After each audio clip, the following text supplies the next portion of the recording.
ఒకప్పుడు ఊళ్ళో ఇద్దరు పెద్ద మనుషులు గొడవ పడుతూ ఉంటే పక్కింటి వాళ్ళు వెళ్ళి భయంతో తలుపులు వేసుకుని బిక్కుబిక్కుమంటూ బతికేవాళ్ళట. ఎక్కడ జోక్యం చేసుకుంటే అది వాళ్ళ బతుకుల్ని ఛిద్రం చేస్తుందోనన్న భయంతో. ఏ కాలంలోనైనా పెద్దోళ్ల పోరు పేదోళ్లకే నష్టం. ఇప్పుడు అదే సీన్ మిడిల్ ఈస్ట్లో రిపీట్ అవుతోంది. అమెరికా ఇరాన్ మధ్య మళ్ళీ యుద్ధం ముదురుతోంది. ఆల్రెడీ మాటల బాంబులు పేలుతున్నాయి. ఆ రెండు దేశాల మధ్య యుద్ధం ఆగుతుందో లేదో కానీ దాని దెబ్బ మాత్రం ప్రపంచం మొత్తం మీద పడుతోంది. మూడు దేశాల ఈగోకి మనమెందుకు భారీ మూల్యం చెల్లించుకోవాల్సి వస్తోంది? తెలుసుకుందాం ఇవాల్టి బర్నింగ్ టాపిక్లో.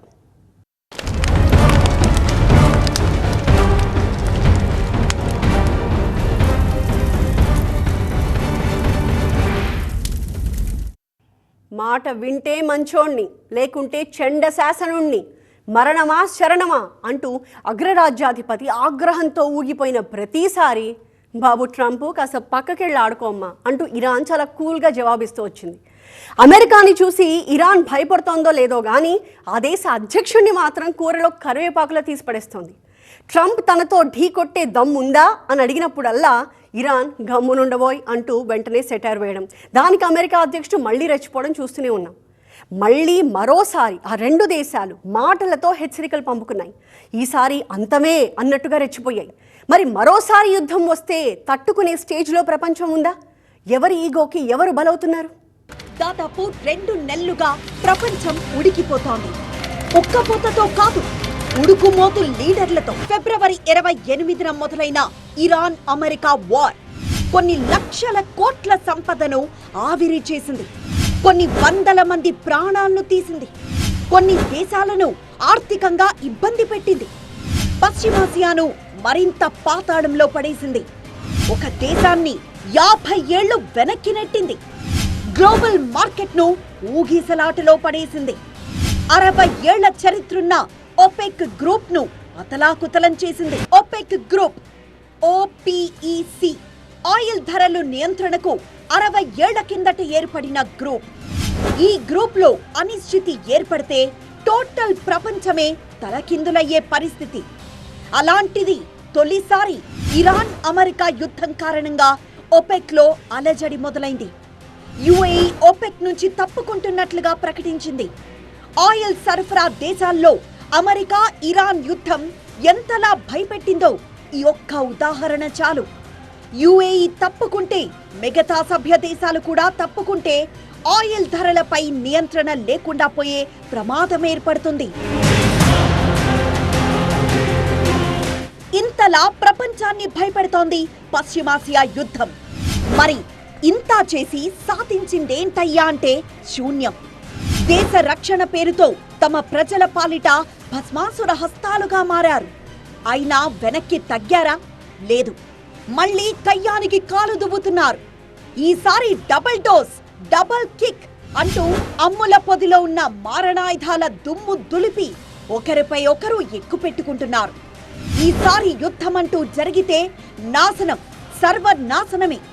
ఇన్నాళ్లు సైలెంట్ గా ఇరాన్ అమెరికా ఆటను చూస్తున్న రష్యా, చైనా ఈసారి డైరెక్ట్ గా వార్ జోన్ లోకొచ్చే సంకేతాలు స్పష్టంగా కనిపిస్తున్నాయి. ఇప్పటికే రష్యా అధ్యక్షుడు ఇరాన్ తో యుద్ధం వద్దు బాబోయ్ అంటూ అమెరికా అధ్యక్షుడు డొనాల్డ్ ట్రంప్ ను సున్నితంగా హెచ్చరించాడు. మరోవైపు హర్మూజ్ జలసంధి దగ్గర అమెరికా యాక్టివిటీస్ పై చైనా గుర్రుగా ఉంది. హర్మూజ్ ను దిగ్బంధించడంతో చైనాకు ఆయిల్ సరఫరా చైన్ తెగిపోయింది. చైనా నౌకలను ఇరాన్ వదిలినా అమెరికా దిగ్బంధిస్తోంది. దీంతో ఆ దేశంలో క్రూడ్ ధరలు ఒక్కసారిగా ఎగబాకాయి. దీంతో చైనా కూడా ఈసారి సైలెంట్ గా ఉండదన్న విశ్లేషణలొస్తున్నాయి. మరోవైపు వచ్చే నెలలోనే చైనాలో డొనాల్డ్ ట్రంప్ పర్యటన ఉంది. అమెరికా చైనా సంబంధాలపైన యుద్ధ ప్రభావం పడే ప్రమాదముంది. ప్రస్తుతం హర్మూజ్ అంతా నివురుగప్పిన నిప్పులా ఉంది. ఏ క్షణమైనా ఫైర్ జోన్ గా మారేట్లుంది.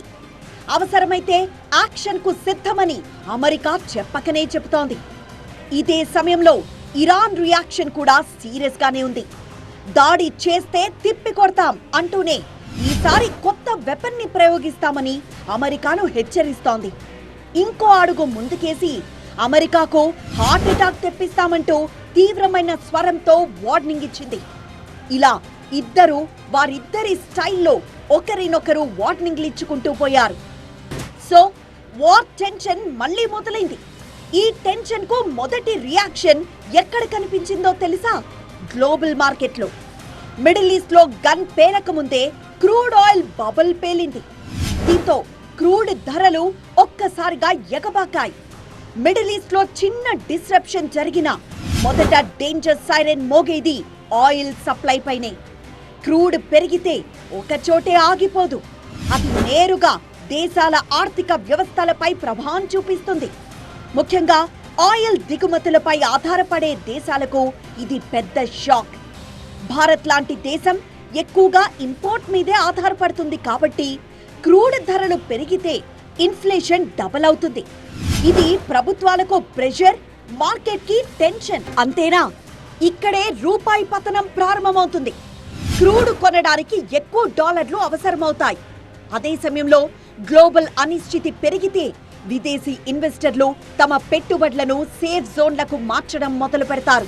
ఫలితంగా డాలర్కు డిమాండ్ పెరిగి రూపాయి మీద ఒత్తిడి పెరుగుతుంది. ఇప్పుడు అదే జరుగుతోంది. రూపాయి మారకం విలువ 95కు పడిపోయింది. ప్రస్తుత పరిస్థితి చాలా క్లియర్. అమెరికా సైడ్ నుంచి మిలిటరీ యాక్టివిటీ పెరిగింది. సముద్ర ప్రాంతాల్లో నేవల్ మూవ్మెంట్స్ పెరిగాయి.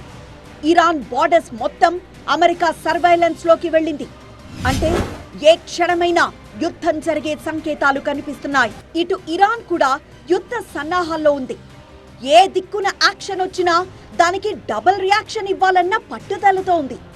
ఇప్పటికే బలిదానాలు చేయాలంటూ ఇరాన్ ఎంబసీ పెట్టిన ఒక్క పోస్ట్ తీవ్ర వివాదాస్పదమైంది. దీనికి యూకే ప్రభుత్వం సీరియస్ గా స్పందించి ఇరాన్ రాయబార కార్యాలయానికి సమన్లు కూడా పంపింది.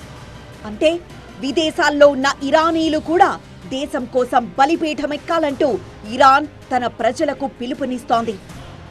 ఇప్పటికే ఇరాన్ అధ్యక్షుడు కూడా దేశభక్తి ముందు ప్రాణం ఎంత అంటూ ప్రజలను ఎమోషనల్ మూడ్లోకి తెచ్చేందుకు ప్రయత్నిస్తున్నారు.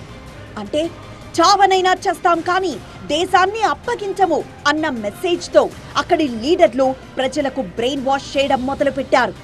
మరోవైపు హర్మూజ్ దగ్గర పరిస్థితిని ప్రపంచ దేశాలు నిశితంగా గమనిస్తున్నాయి. ఎందుకంటే ఇది కేవలం రీజనల్ ఇష్యూ కాదు. మిడిల్ ఈస్ట్ లో జరిగే ప్రతి పరిణామం గ్లోబల్ సిస్టమ్ పై ప్రభావం చూపిస్తుంది. ముఖ్యంగా ఎనర్జీ సప్లై, ట్రేడ్ మార్గాలు, మిలిటరీ అలయన్సెస్, ఇలా అన్నీ ఒకదానితో ఒకటి కనెక్ట్ అయి ఉన్నాయి. ఇప్పుడు తీసుకునే ప్రతి అడుగు చాలా కీలకం. ఏ మాత్రం తప్పుడు నిర్ణయం తీసుకున్నా దానికి భారీ మూల్యం ప్రపంచం చెల్లించుకోవాలి. అసలు ఇరాన్ పరిస్థితి ఎలా ఉందో తెలుసా? మన ఒక్క రూపాయి అక్కడ 13,000 రియాల్స్తో సమానం. అంటే అక్కడ 1,00,00,000 రియాల్స్ మన కరెన్సీలో కేవలం 731 రూపాయలు. ద్రవ్యోల్బణం 73% పైగానే ఉంది. కానీ మన ఇన్ఫ్లేషన్ కేవలం 3.21% మాత్రమే. ఈ ద్రవ్యోల్బణం దెబ్బకే తట్టుకోలేక కింద మీద పడిపోతున్నాం. మరి ఇరాన్ ప్రజల పరిస్థితి ఎలా ఉంటుందో ఆలోచించండి. అక్కడ నిత్యావసరాల ధరలు ఏ రేంజ్లో ఉంటాయో ఒక్కసారి ఊహించండి. పైసా లేదు, అమెరికాతో పోరాడే సత్తువా లేదు. అయినా సరే ఇరాన్ మొండిగా పోరాడుతోంది. ఏం చూసుకుని టెహ్రాన్ ఎగిరెగిరి పడుతోంది? ఏ ధైర్యంతో వాషింగ్టన్ డీసీని ఢీకొట్టాలని చూస్తోంది? సూటిగా ఫైట్ చేయలేనప్పుడు తెలివిగా ఫైట్ చేయాలి. ఇదే ఇరాన్ యుద్ధ సూత్రం. అందుకే ఓవైపు ఇజ్రాయెల్, మరోవైపు అమెరికా చుట్టుముట్టినా బెదరకుండా మొండిగా పోరాడుతోంది. యుద్ధం ఎంత సుదీర్ఘంగా సాగినా తట్టుకుంటోంది. రాజకీయంగా, సైనికంగా, ఆర్థికంగా ఇరాన్ ప్రస్తుత పరిస్థితిని చాలా తెలివిగా హ్యాండిల్ చేస్తోంది. ఇరాన్ ఈ సంక్షోభాన్ని సాధారణ జియోపొలిటికల్ ఇష్యూగా కాకుండా సర్వైవల్ ఫైట్ గా చూస్తోంది. అంటే శత్రువుపై విజయం సాధించడం కంటే తాను బతికి ఉండాలన్నదే ఇరాన్ లక్ష్యం. ఒకవేళ అమెరికా ఒత్తిడికి తలొగ్గితే తమ పాలనా వ్యవస్థే కూలిపోతుందని టెహ్రాన్ లీడర్షిప్ గట్టిగా నమ్ముతోంది. అందుకే కఠిన ఆర్థిక ఆంక్షలను భరించేందుకు సిద్ధపడింది.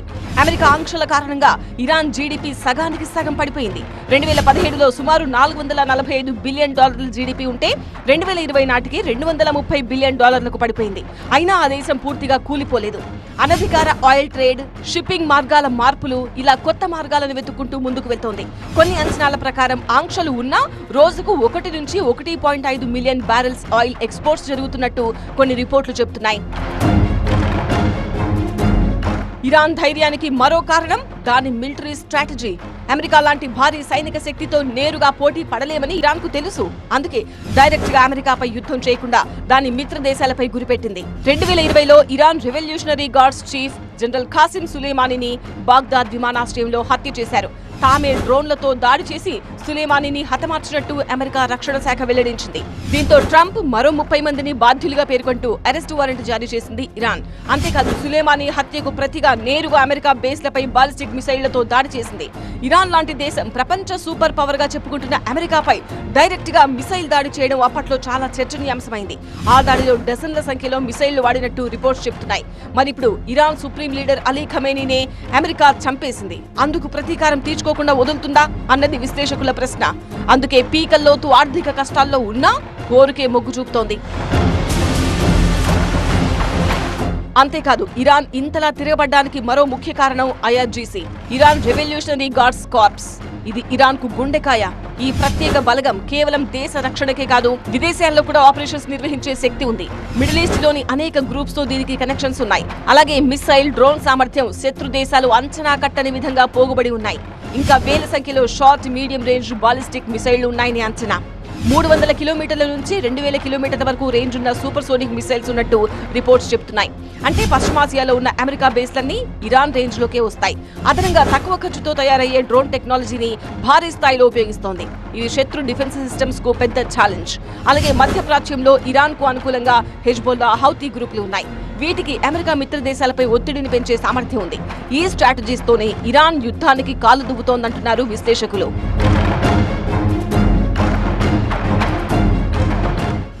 చైనా, రష్యా అండ కూడా ఇరాన్ కు పుష్కలంగా ఉంది. డైరెక్ట్ మిలిటరీ సపోర్టు లేకపోయినా స్ట్రాటజిక్ సపోర్టు మాత్రం ఉంది. చైనా, ఇరాన్ మధ్య 25 ఏళ్లకు సంబంధించి దాదాపు $400 బిలియన్ ఇన్వెస్ట్మెంట్ ఒప్పందాలున్నాయి. ఇప్పటికే యుద్ధం అనేది ఆగే దిశకు వెళ్ళింది. కానీ అలా అని చెప్పేసి యుద్ధం పూర్తి ఆగుతుందని కూడా మనం చెప్పలేము. కానీ ఈ సమయంలో జరిగే విషయం ఏంటంటే పూర్తి ప్రాక్సీ వార్ జరుగుతాయి. ప్రాక్సీ వార్స్ అంటే ఏంది? సైబర్ దాడులు జరుగుతాయి, సముద్ర మార్గాల అడ్డంకులు జరుగుతాయి, అదేవిధంగా క్షిపణి ప్రతిదాడులు జరుగుతాయి. ఇవన్నీ జరిగి వివిధ రూపాలలో ఉద్రిక్తలు మాత్రం అలాగే ఉండిపోతాయి. అమెరికా కూడా ఈ మరో దీర్ఘకాలికమైన యుద్ధాన్ని ఈ మధ్యప్రాచ్యంలో కోరుకోవట్లేదు. కాబట్టి యుద్ధం ఎప్పటికో ఒక్కసారి ఆగే అవకాశం ఉంటుంది. చైనా ఇప్పటికీ ఇరాన్ నుంచి రోజుకు సుమారు 1 మిలియన్ బ్యారెల్స్ ఆయిల్ ను పరోక్షంగా కొనుగోలు చేస్తోంది. ఇక యుక్రెయిన్ యుద్ధం తర్వాత రష్యా, ఇరాన్ సంబంధాలు మరింత బలపడ్డాయి. Drone technology exchange, military cooperation పెరిగింది. ఐక్యరాజ్య సమితిలో కూడా ఇరాన్ పై ఉన్న కఠిన ఆంక్షలను తగ్గించేందుకు రష్యా, చైనా ప్రయత్నం చేశాయి. అంటే ఇరాన్ ఒంటరిది కాదు. చైనా యొక్క సహాయం లేకుండా ఇన్ని రోజులు అమెరికాతో పోరాడగలిగినటువంటి యొక్క సైనిక పరంగా కానీ, ఆర్థిక పరంగా కానీ, ఏ రకమైనటువంటి యొక్క ఆర్థిక వనరులు కానీ, సైనిక శక్తులు కానీ ఇరాన్కు లేవు అనేది నిస్సందేహమైనటువంటి యొక్క అంశం. కాకపోతే ఏంటంటే ఈ యుద్ధం ఇంకొక దురదృష్టవశాత్తు ఈ ట్రంప్ మొండి వైఖరి ఇలాగే కొనసాగినట్టయితే, ఒకవేళ ప్రత్యక్షంగా కనుక ఈ ఇరాన్ అమెరికా దాడిలో రష్యా కానీ తర్వాత చైనా కానీ పాల్గొన్నట్టయితే ఇది మూడవ ప్రపంచ యుద్ధంగా మారే అవకాశాలు ఉన్నాయా అన్నటువంటి యొక్క అనుమానం కూడా కలుగుతోంది. ఒకవేళ అదే జరిగితే ప్రపంచ వినాశనం అనేది ఖచ్చితంగా జరుగుతుంది. 3 నెలలు, అవసరమైతే అంతకంటే ఎక్కువ కాలం కూడా యుద్ధం తట్టుకునే సామర్థ్యం ఇరాన్కు ఉంది. ఆర్థిక ఆంక్షలు, హార్మూజ్ నిర్బంధంతో ఇరాన్ ఆర్థిక దారులు మూసివేశామన్న భ్రమలో అమెరికా ఉంది. కానీ ఇరాన్ కొత్త ఎత్తులతో అమెరికా స్ట్రాటజీస్ ని దెబ్బతీస్తోంది. హార్మూజ్ దగ్గర అమెరికా బ్లాకేడ్ విధించింది. ఇరాన్ వదిలిన నౌకలను నిర్బంధించి టెహ్రాన్ ఆదాయ మార్గాలను బ్లాక్ చేయాలని భావించింది. కానీ అమెరికా బ్లాకేడ్ ను తప్పించుకుంటూ ఇరాన్ ఆయిల్ ఎక్స్పోర్ట్స్ సక్సెస్ఫుల్ గా సాగుతున్నాయి.